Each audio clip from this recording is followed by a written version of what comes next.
good afternoon mga kapamilya! This is Solid Kapamilya, the latest series of contract signing events of your favorite Kapamilya stars. I am your host, Ayi De La Cruz, and for today's video, we are here for the contract signing of an artist whose charm is undeniable. And as he continues to thrive in this industry, we realize that he has more admirable qualities, endearing him to us even more. We are talking about Seth Fedalin! Kaya't para sa lahat ng fans ng Friend Seth at supporters ni Seth, i-share nyo na ang video na ito. Mag-post online and use the official hashtags #SolidKapamilya2023 and #SolidKapamilyaSeth.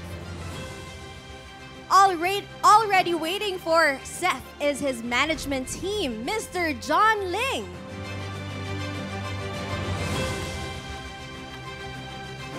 And from Star Magic, Miss Edith Fariñas. We also have our bosses from ABS-CBN. Good day po sa inyong lahat. Kaya't wag na nating patagalin ang usapan, ipasok na natin ang star ng show ngayong araw. Mga kapamilya!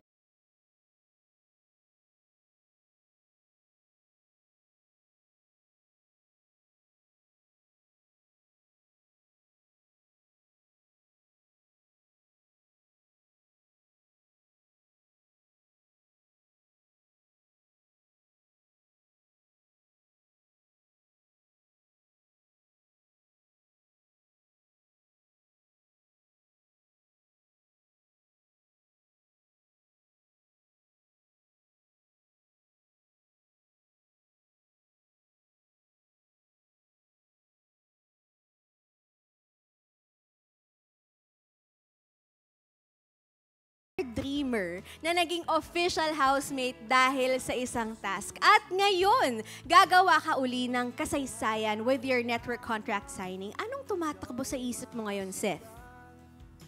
Ako? Hindi ko akalain na abot ako dito.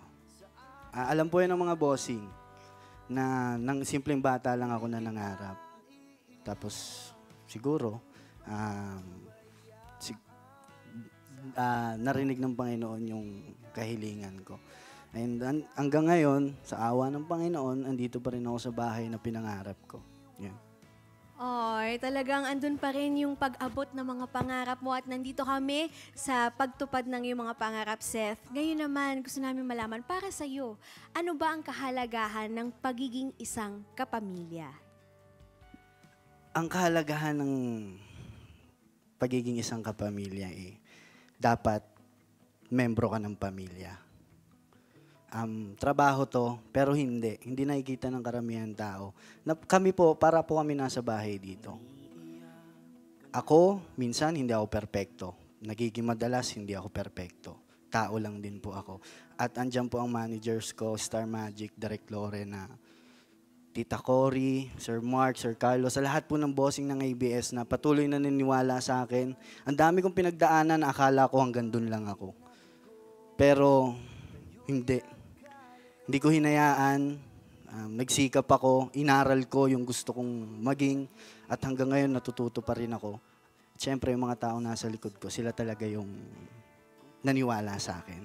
Sila talaga yung nakakita ng kaya kong gawin. Kaya maraming salamat po sa inyo. Maraming salamat po. Sobra ko pong na-appreciate. Bilang isang bata na nanggaling sa normal na pamilya, na nangarap, nag-audition ako sa Araneta.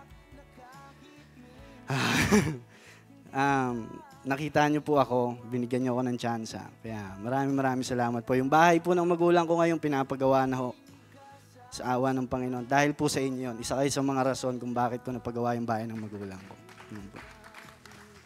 Alam mo, dahil sa iyong talento, bukod sa iyong talento, dahil din sa iyong kababaang loob, yung pagtanaw mo ng utang ng loob, and of course, yung willingness mo na matuto, ika nga, sabi mo kanina talagang andyan ang ating mga magulang sa ABS-CBN, sa ating pamilya para i-guide ka. And of course, nandito kami para suportahan ka sa pag-abot pa ng mas matataas mong pangarap. Kaya naman ngayon, Seth, magbigay-pugay ka na sa ating mga bosses. You may head on over to the stage.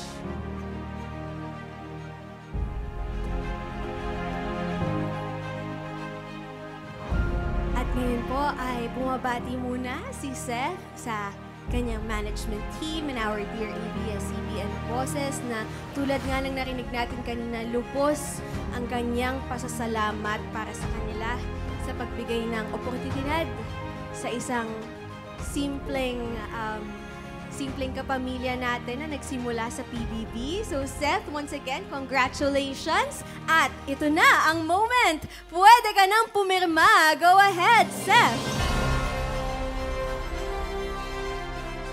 In his journey as a kapamilya, naging bahagi si Seth ng PBB 8, Kadenang Ginto, Huwag Kang Mangamba, Dirty Linen, andyan din ang Fractured, Asap Natin To, and It's Your Lucky Day.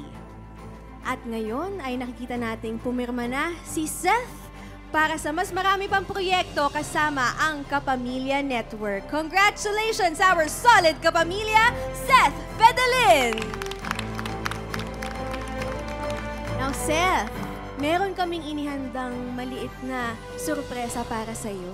At ito na, panonoorin na natin yan. Ano-ano nga ba ang pinagdaanan ni Seth para makarating dito? Let's all watch this.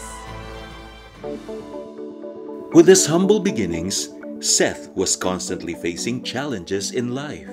But it was because of one challenge that he won in front of the Big Brother house that he become an official housemate and started his showbiz career.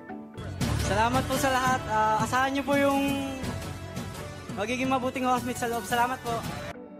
Sa totoo lang po, talaga walang hilig si Seth sa pag-artista. Sobra po siyang mahiyain. At saka hindi po talaga namin nakikita na magiging artista si Seth. Nung time pong yun, siguro mga second month ng 2018, habang nanonood yung papa niya, biglang nakita niya sa TV na merong audition para sa PBB. Sinabi niya sa papa niya, sige pa, try ko. Total, kung hindi naman ako makuha, wala namang mawawala.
Pamilya mo, sa mga pinsan mo, sa amin.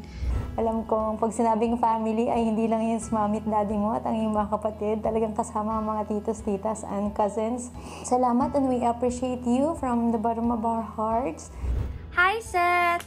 First of all, congratulations sa contract signing mo with ABS-CBN, of course. Hindi ko man to parating sinasabi, but proud ako sa mga narating mo at mararating mo pa. And from now on, I am your #1 supporter, and thank you for the friendship, and nilulook forward ko rin ang mga magagandang mangyayari sa career mo.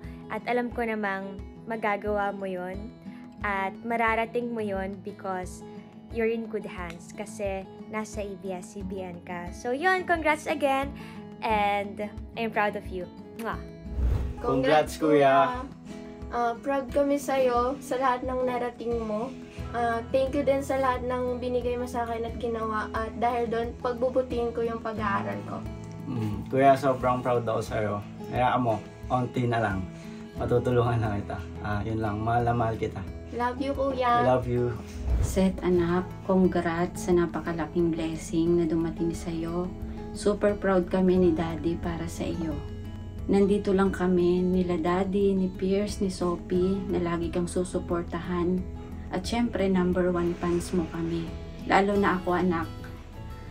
Mahal na mahal ka namin. Salamat sa lahat ng sakripisyo mo at pagtulong para sa amin, lalo na sa pamilya natin.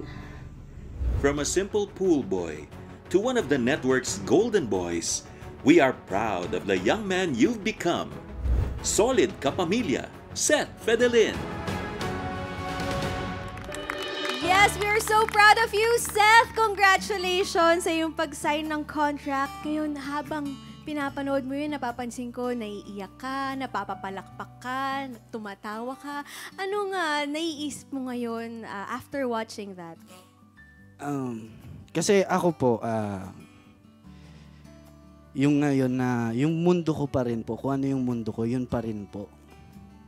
And to be honest, ako po kasi, gusto ko lang po magtrabaho lang. At yung mga salitang yun, yung bihira ko lang marinig. Natutunan ko lahat ng bagay, inaral ko lahat ng bagay, nagmukha, kahit nakakahiya na ako, inaral ko pa rin.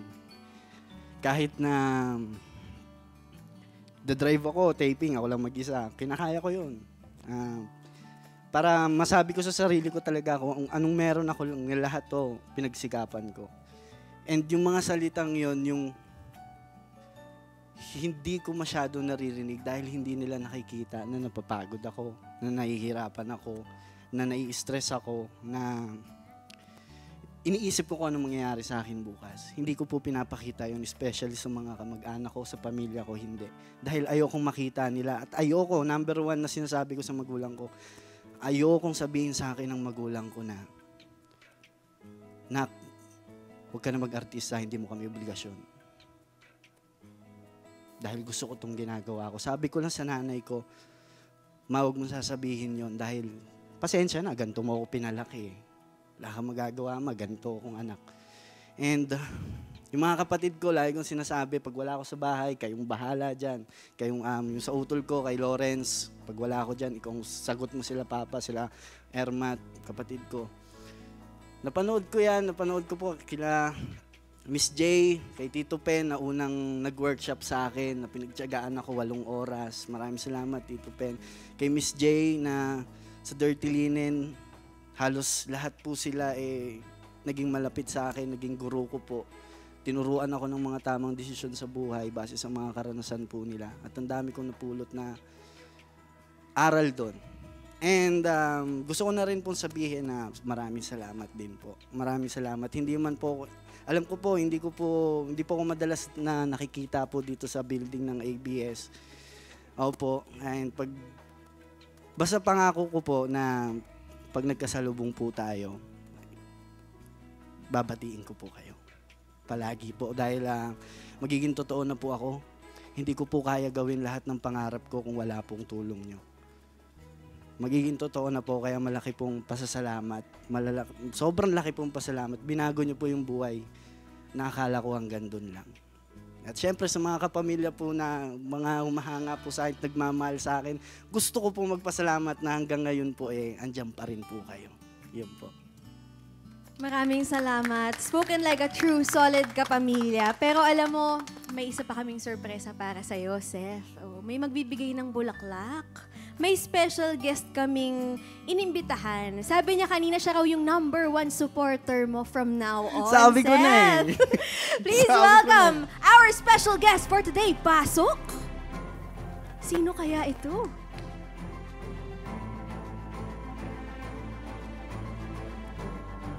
May hula ka na ba kung sino to, Seth? Feeling ko si Papa. Wow! Francine Diaz, mga kapamilya! join us here. Hello! Hi, Francine! Meron pong dalang special delivery si Francine para kay Seth. But of course, siya ay bumabati muna sa ating dear ABS-CBN bosses. And now, it's time for Francine to give the flowers to Seth. Yay! Hello po sa inyong lahat. Ito na. Yes, Francine. Pwede mo bang isabit ang flowers?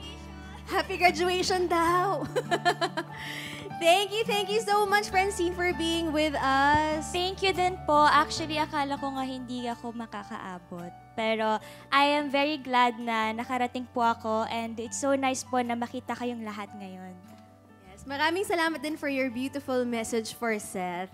Thank you, Francine. And now, Seth,